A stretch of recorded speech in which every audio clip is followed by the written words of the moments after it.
These are players you should be trading for as we head down the home stretch of the fantasy football season. We appreciate you guys a ton. Do us a huge favor, take 1 second and drop a like. Really helps us out as we keep making videos throughout the season. I want to give you your first one here as Brian Robinson.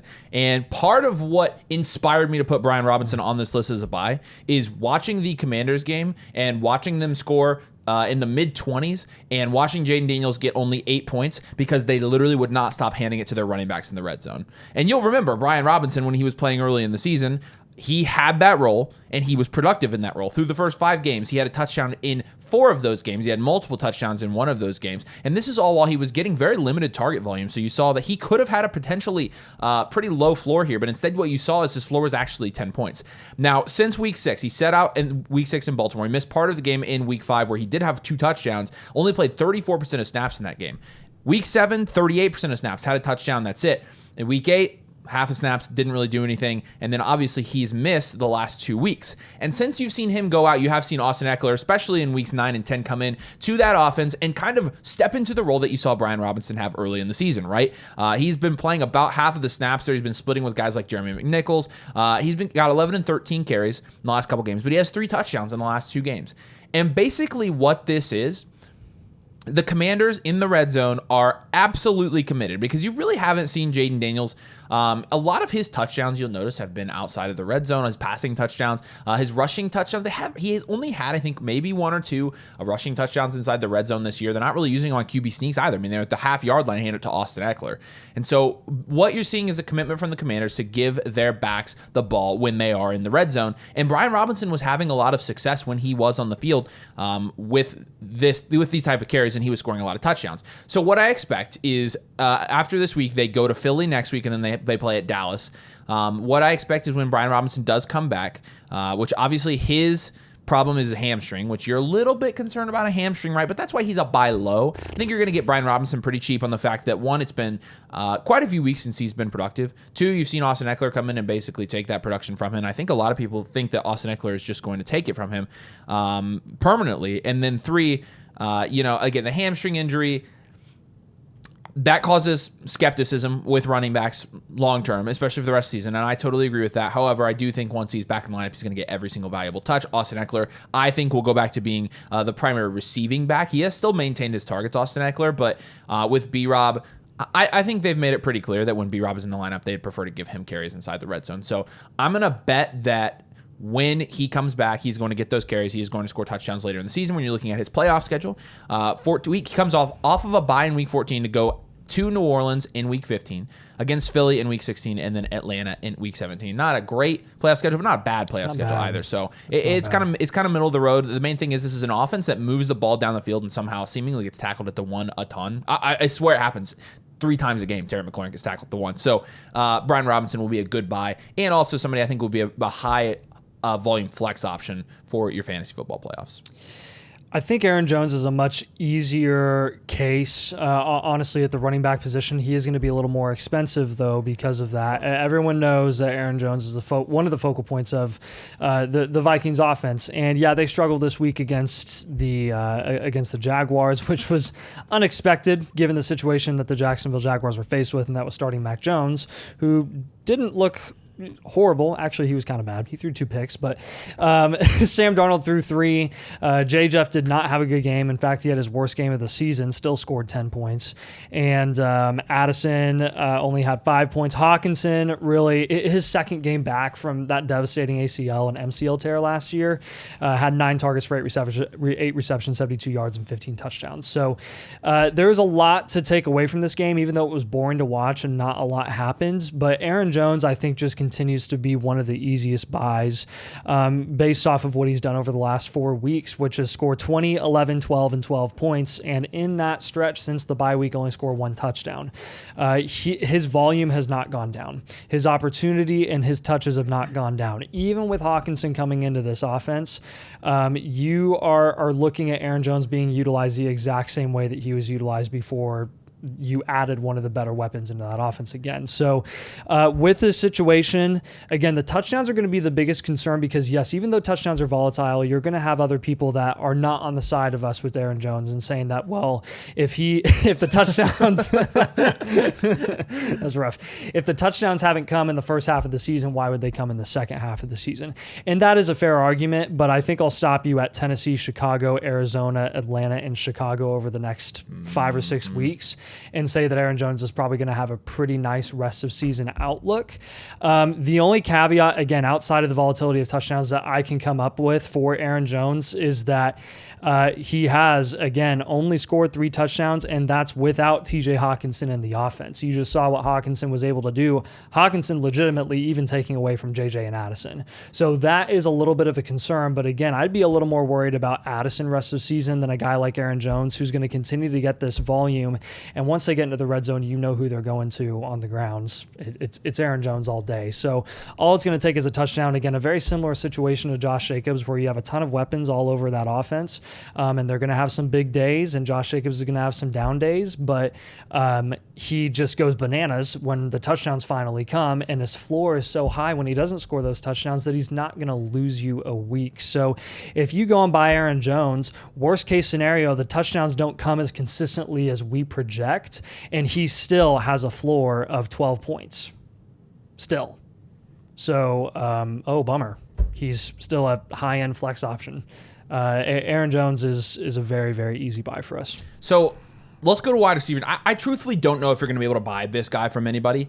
I suspect you might be able to in some situations. If you play in a home league, if you are getting him from a team that is in a very rough situation, and that's going to be Malik Neighbors. And obviously, we wouldn't have been having this conversation 6 weeks ago, for sure. What you saw is Malik Neighbors, after his first game, come out and have games of 28, 28, and 23 in his second through fourth game of his career. Obviously, very impressive, averaging 25 points a game there. But you saw him have a concussion. So since then, he's had a concussion. He's missed 2 games. He's averaged 11.5 points per game, and he hasn't scored a touchdown. And so it's really, if you have Malik Neighbors, it has been a tale of 2 different halves of the season for him so far. The half before his concussion, the half after his concussion. Not to mention, he did get evaluated for a concussion yesterday, and it was suspected that he might go back in a protocol. He didn't go back in a protocol. I believe he also had another injury. But regardless, with Malik Neighbors, you can look at his production, you can look at his analytics, and there's still one thing that jumps off the page. His targets. He's still, in his first couple games, 7, 18, 12, and 15. Okay, that was the first 4 games. In his last 4 games, 8, 13, 11, and 10. He's still getting 10-plus targets a game. He's still averaging over 10 targets a game. Now, what has changed? Obviously, he's had a little bit less yak, and so that has led to less yardage overall and less production. But again, one of the main things that's changed is in his first 4 games, he had 3 touchdowns, and he's had no touchdowns since then. And so what you're seeing is Malik Neighbors establish his floor, and his floor is going to be about 12 points. On a good day, 14 points. But I think a lot of Malik Neighbors and what his issue is, I think you noticed this early in the season if you were watching him, was, I mean, he was getting the crap beat out of him when he was getting thrown 15 times a game. He was just getting hit a lot. And while I think that could be a reason for concern with Malik Neighbors, I do think this is a great time for him to have a bye week. And I also think that you're going to have teams with Malik Neighbors, hopefully you have teams that between the last 4 weeks of production and the bye week, they cannot afford to hold Malik Neighbors anymore. They have to sell him in order to have any chance. You're going to be looking for those teams to target Malik Neighbors. And again, I don't think he's going to be a buy in every league. He's obviously still an elite asset in fantasy football, but he is now a wide receiver 2 on the season. And again, 11.5 points per game in full point PPR leagues. So less than that in half point PPR leagues over the last 4 weeks. That leads me to believe that you can get Malik Neighbors in some leagues. So I would try. If you get shut down, absolutely not, then you can at least say you tried. But again, with Neighbors, he is a guy that's still getting very high target volume. And so those are guys that we still like to target going into the home stretch. His playoff schedule, in Week 15 up against Baltimore, that is a dream matchup for Malik Neighbors, an absolute dream matchup. The Atlanta Falcons, another solid matchup, and then the Colts. He has 2 dream matchups of the 3 playoff weeks. The Colts and the Falcons, or the Colts and the Ravens are two of the teams that you want your receivers to play. So I will give up a pretty penny to go get Malik Neighbors right now on teams where I have an abundance of running backs, or even I can just afford to go get a premier wide receiver like Malik Neighbors, because I do know what he's capable of, and I think later in the season you're going to see him be even more productive than he's been the last 4 weeks.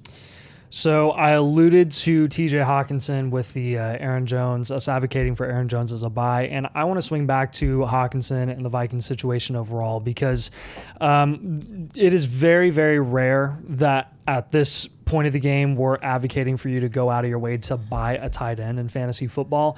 Hockenson is one of our exceptions here, where we think it's actually worth you going out of your way to go target him, especially if you have been streaming tight end, for example, the entire season, and you're one of the top teams, and one of the last really holes in your roster is the tight end position, and you could get a significant upgrade there. Hockenson is going to be that guy, and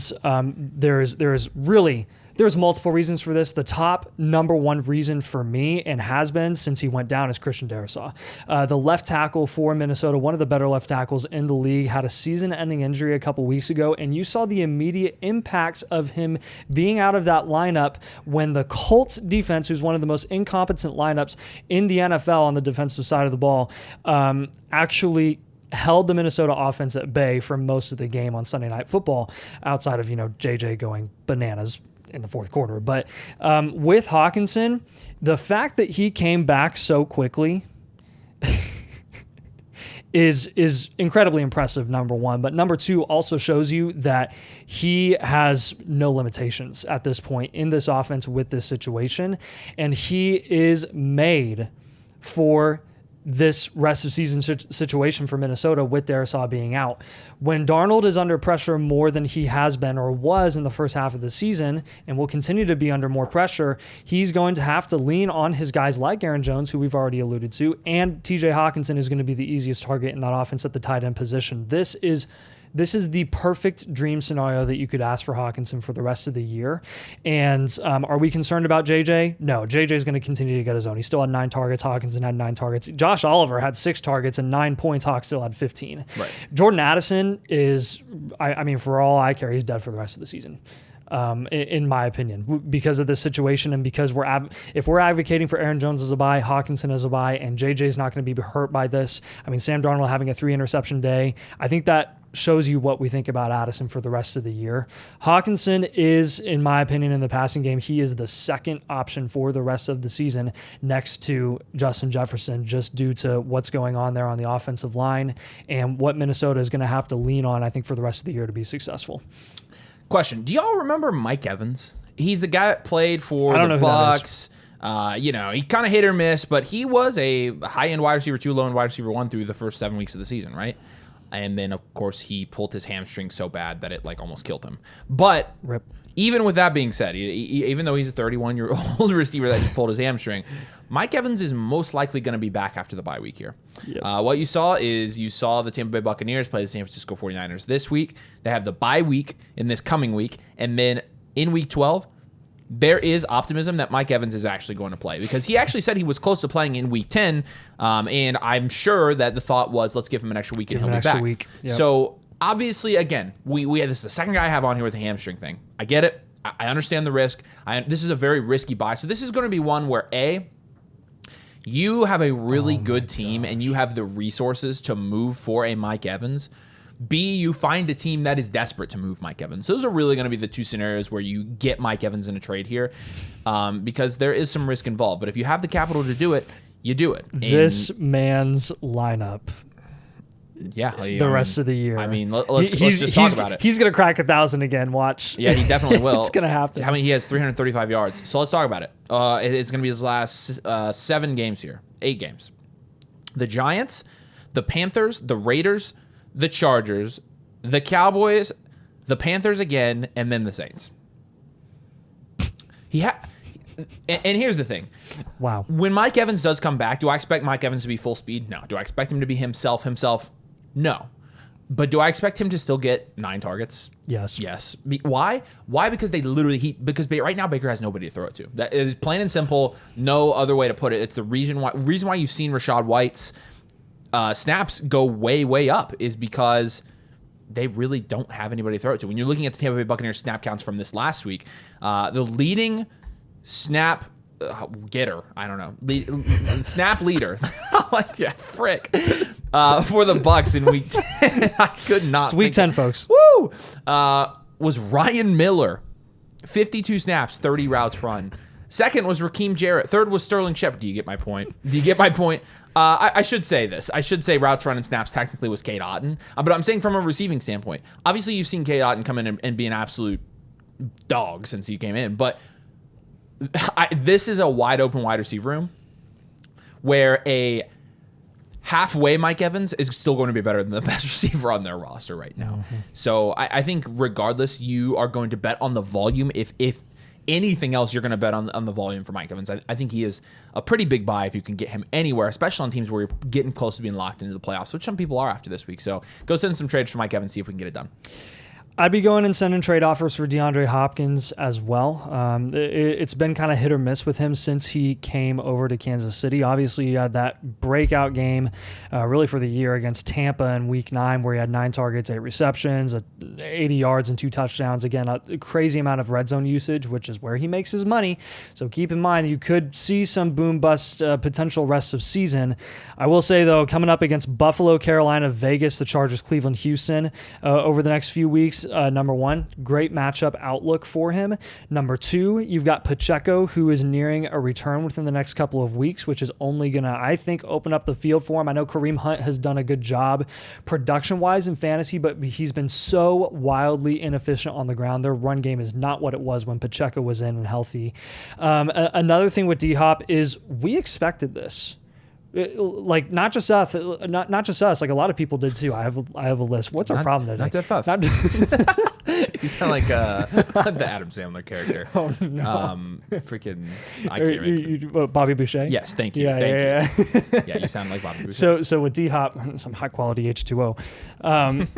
With D-Hop, dude, we knew this was coming in a Denver matchup that was not friendly for them, and he was lined up against Pat Surtain like the entire game. So I would not be taking this and being like, oh, he had 5 targets, half of what he had the week before. Maybe the Tampa game was just a fluke. It could be. I highly doubt it. Kelsey has gone nuts. Everyone has to continue to respect Travis Kelsey, which again, D-Hop, that's going to continue to help D-Hop and his ability to be open on third downs, on crucial opportunities in the red zone. Those count, even though the touchdowns are volatile. That's going to count, and that's going to matter in these matchups that are just much more friendly over the next few weeks. I think he's going to be fine while he continues to develop chemistry with Patrick Mahomes. He's one of the easier, I think one of the easier buys that we have this week where you can get him at a pretty affordable price, and I think the payoff is going to be really nice. Well, I mean, there's 2 things. Number 1, I think he's been so hit or miss that his market value has never settled, so people really don't know what to sell him for. I know that as a DeAndre Hopkins owner. You want to sell him to me? No. Number 2, I'll give you Pollard. Maybe. Number 2, even looking at DeAndre Hopkins this week where you thought it was a down week, right? He, of the wide receivers, he had 5 targets, which is obviously he had Surtain on him the whole time. Next closest wide receiver with 2 targets. And that's excluding Kelsey, obviously. It's excluding Kareem Hunt. And Kelsey, man, oh my gosh. I mean, yeah, that Rashee Rice. I guess it just took him a little while. No, I mean, but also Rice going out was huge. So yes. So there you go. There's some buys for your fantasy football team. Obviously, we're getting to the point now where the trade deadlines are going to be coming up at some point here shortly, or if you play in a trade deadline league. But it's coming down. I mean, this is it. We are getting pretty close now, right? We've got weeks. This was week 10, so 11, 12, 13. And then it's 14, and then it was 15 through 17's playoffs. So like we have legit 4 more weeks. Yeah. So be making those moves, be solidifying those rosters for your fantasy football playoffs, and make a deep run. I hope you are on track to win your league. Like I said, make sure you show some love. Drop a like, and make sure you are subscribed as well. If you play fantasy football, those 2 things really help us out. We appreciate you guys. Thanks so much. We'll see you later.